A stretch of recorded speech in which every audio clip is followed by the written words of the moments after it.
उम्र को नापने के दो पैमाने होते हैं, बर्थ एज और बॉडी एज। बर्थ एज समय के फासले को नापता है, जबकि बॉडी एज बॉडी की फंक्शनैलिटी को।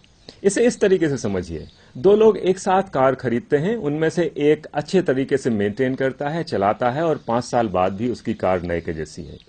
दूसरा बेतरतीब तरीके से चलाता है और अब उसकी गाड़ी बमुश्किल से चलती है। तो कहने को तो दोनों गाड़ियां 5 साल पुरानी हैं, लेकिन उनमें फर्क है।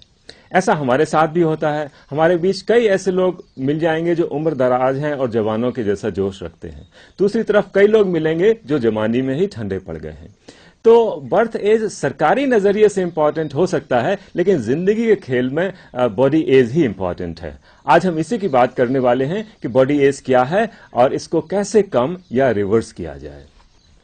एक फंडामेंटल चीज है कि हमारे शरीर में रिपेयर मैकेनिज्म होती है और पूरा शरीर लगातार नया होता रहता है। जैसे हमारी स्किन 1 महीने में नई हो जाती है, हमारा खून 3-4 महीने में नया हो जाता है, हड्डियां भी नई होती हैं। हमारी बॉडी में सिर्फ एक चीज है, आंख का लेंस, जो नया नहीं होता है। इसके अलावा पूरी बॉडी नई होती रहती है। तो अगर हमारी ये जो रिपेयर मैकेनिज्म है ये दुरुस्त रहे तो काफी समय तक बॉडी को नया जैसा रखा जा सकता है।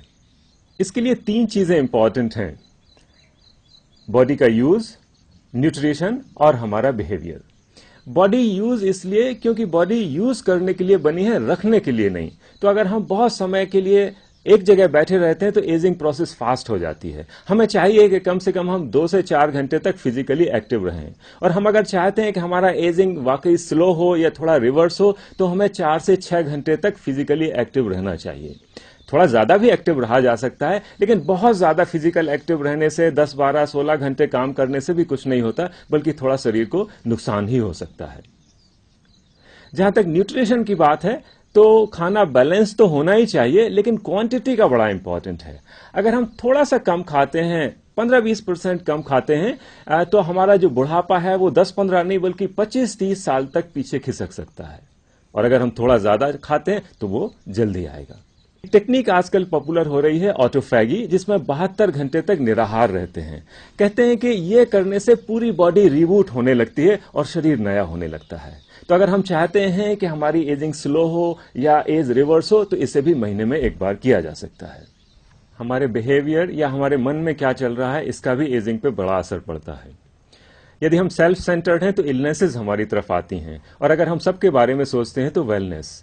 इलनेस और वेलनेस में सिर्फ आई और वी का फर्क है। तो हमें आई सेंटर्ड होने से बचना चाहिए और सबके बारे में सोचना चाहिए, लेकिन हमारा वी का दायरा भी जरा बड़ा होना चाहिए। ऐसा नहीं कि सिर्फ मेरे परिवार, मेरी जाति, मेरे धर्म या मेरे देश तक सीमित रहे। अरे दायरा इतना बड़ा होना चाहिए कि पर्यावरण के साथ मर्ज हो जाए।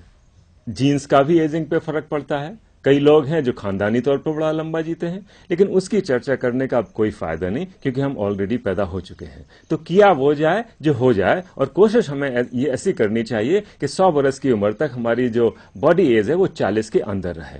आफ्टर ऑल जिंदगी एक बार मिलती है, इसे जरा जवां जिया जाए।